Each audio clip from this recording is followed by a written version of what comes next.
Good morning, boys and girls, and welcome back to the channel. Today's video is going to be about Champions League soccer. So if that's not your cup of tea, on to the next one. Got a college basketball video coming out today.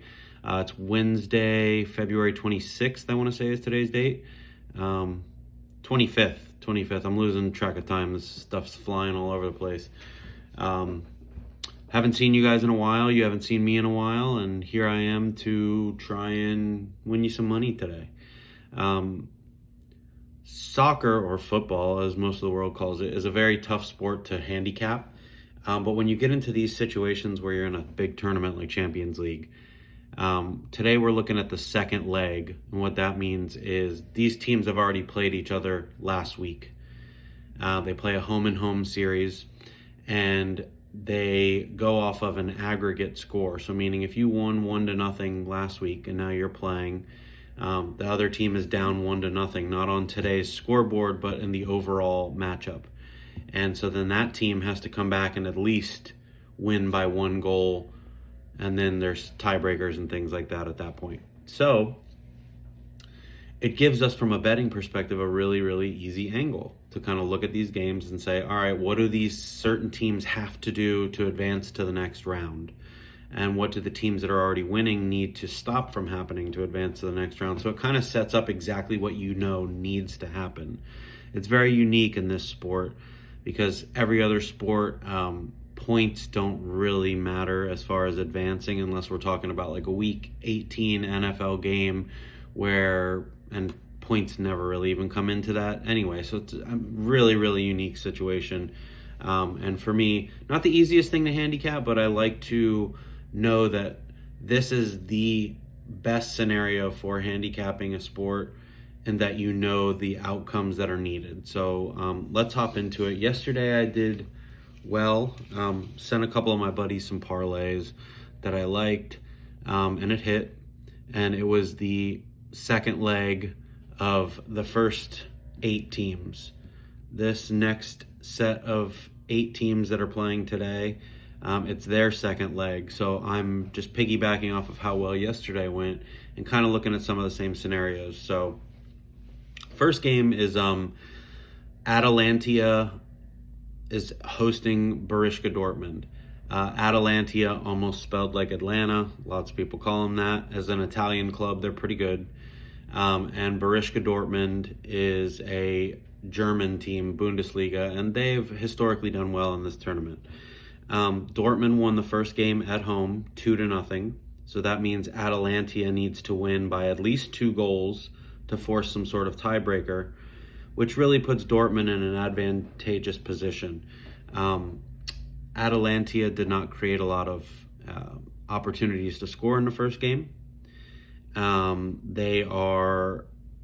think they had, I got it written down here, 0.46 expected goals, less than half an expected goal in that game. And for nobody who follows soccer, just basic terms, they did not create any chances to score goals, and they were on the road. And typically the road team in the first leg is just trying to get out of there with minimal damage so that they can get back home and try to create a better atmosphere, which soccer does have. But teams that have the lead, like Dortmund does, they're up 2-0 on aggregate. When they're on the road, they tend to play really slow. They're going to put their defense back. They're just trying not to concede any goals because they've already got the lead, and they have a 2-goal lead, which is fairly comfortable. Dortmund is at pretty full strength offensively, and they're a good offensive team, but they don't need to be offensive today. And then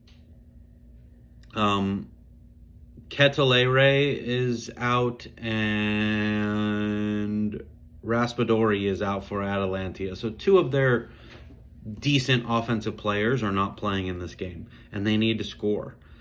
So what we're going to go with in this game, pretty simple. We're going to go under 1.5 goals in the first half.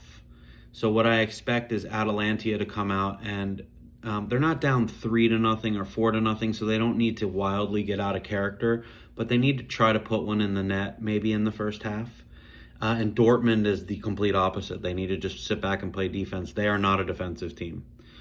So this is it's not a risky wager, but I like this one a lot as far as trying to say that, hey, these two teams can play maybe a 1-0 or a 0-0 first half here. I don't expect a lot of fireworks. There weren't a lot in the first game. Atalantia is normally a capable team of scoring, especially at home. They score like 2.5 goals a game at home, but they're missing two decent offensive players. So I expect an uphill battle here. Maybe we're getting a 1-1 or 2-1 game by the end of it, but I expect more scoring in the second half after teams adjust to what the first half does. So we're gonna capitalize on the first half under 1.5 goals. That one we really like.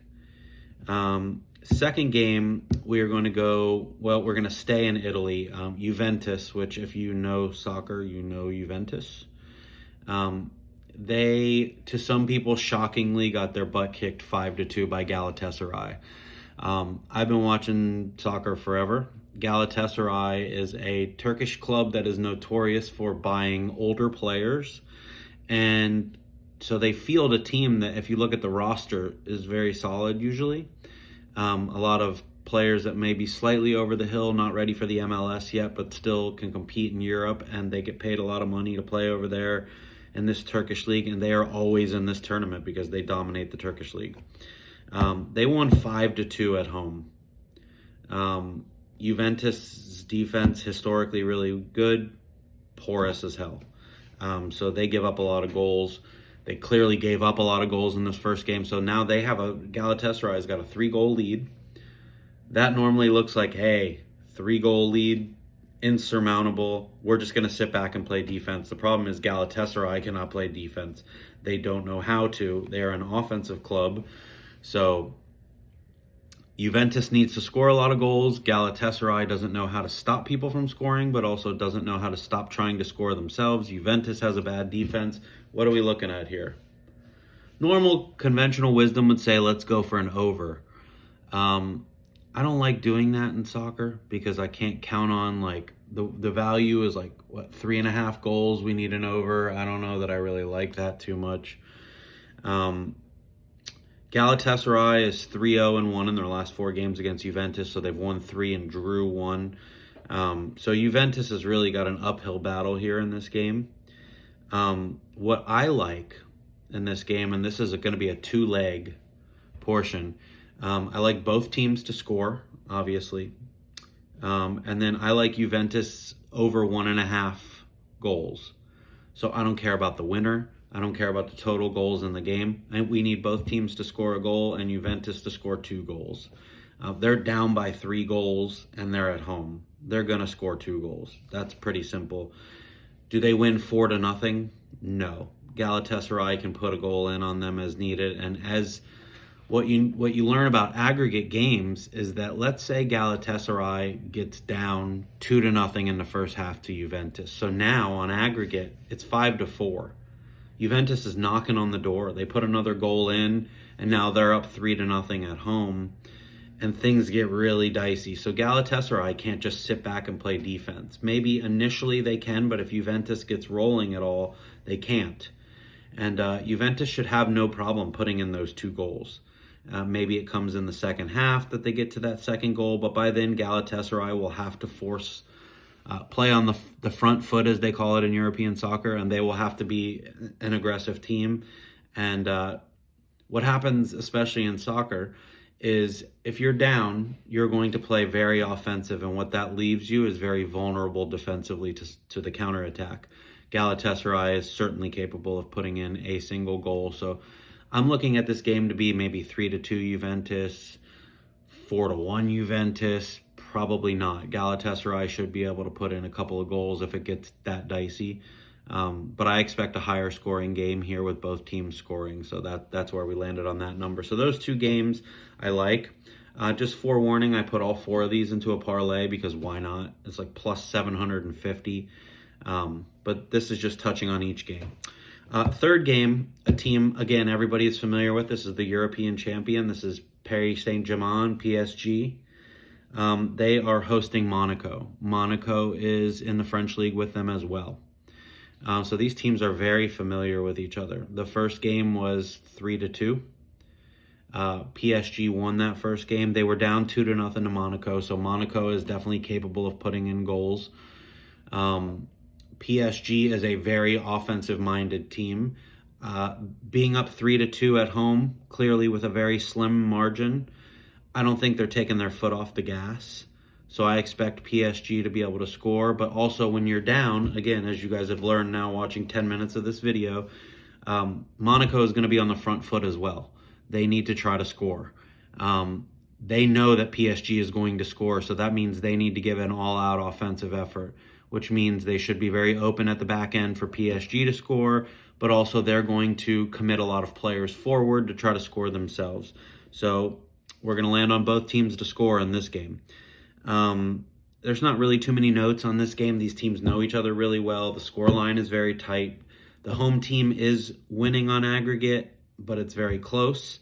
With 5 goals in the first game, I expect maybe not 5 goals in this game, but I could see 2-1, 3-1 PSG, something like that. I could see a 2-2 draw happening as well, but both teams to score, I almost like that to happen in the first half.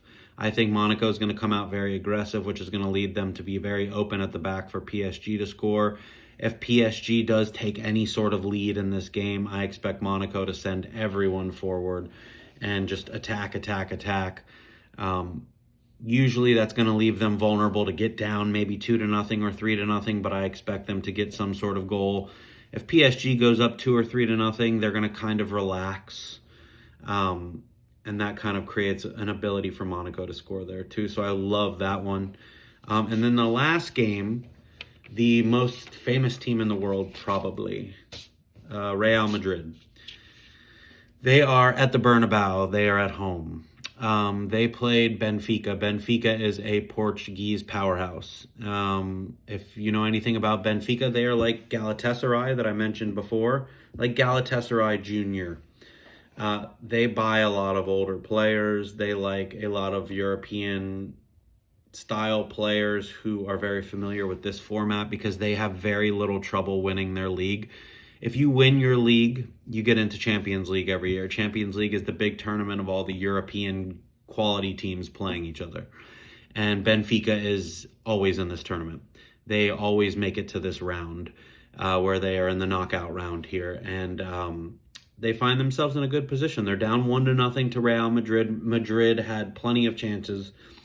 Vinny Jr. scored in the first game. That's Vinicius Jr. If you don't know who he is, he's a Brazilian superstar. And he finds himself in a position to probably score again in this game. A lot of people I'm reading online love him to score again. They're at home. They also have probably the best player in the world, Kylian Mbappe. So those two up front are a nightmare for most teams. Benfica played it close to the chest, like I was explaining before. When you're in the first round of the first leg, you want to survive minimal damage if you can, especially if you're the underdog. Even Benfica being at home, they were the underdog. They lost 1-0. Madrid probably should have scored 2 or 3 goals in that game. So in this game, I didn't really want to mess with the total too much because Madrid could go out there and just choke you out and win 1-0. They are going to score. They're at home. Benfica at some point will, if it, let's say it's 0-0 at the half or 0-0, Benfica is going to start to push forward. They're down 1-0. They have to get aggressive. That's going to open them up to the counterattack. Mbappe is the best counterattack player in the entire world. It's without question. You get him running in the open field, it's a nightmare. It's, more often than not, he's going to create a chance on goal that's going to cause a problem. And he's got Vinny running with him. Nightmare for defense. So I like Madrid. It's a little juice, -150, but I like Madrid to win the game at home. So I don't think there's going to be a draw. Could I see it getting sloppy in the second half and Madrid winning 3 or 4-0? Yeah, I could. But we just need them to win. It's not the surest bet on the board, but it's one of the surest bets on the board because a 1-0 game, they don't have enough comfort. The 1-0 aggregate, I expect them to push forward and try to score. So I really like that one as well. So putting them all in a parlay, it's 5 legs. Do with that what you will, but I love all of these to hit. so why not put them all together? So we got Madrid to win. We have Galatasaray and Juventus to both score, and Juventus to score over 1.5 goals, so them to score 2. PSG and Monaco, we have both of them to score. And then Atalantia and Dortmund, we like the first half under 1.5 goals. If you want to remove any of these from the parlay or just don't bet one of them, the least sure one I have is PSG and Monaco, just because there's some small chance that Monaco doesn't put one in. I'm really relying on the fact that it's a 3-2, but both of these teams have played an offensive style against each other and are very familiar. I don't expect that game to just be a knockdown, drag it out, slow fest. I expect PSG to try to get on the front foot and get an advantage, and I expect Monaco to have to do the same. And I just like Monaco to be able to put one in.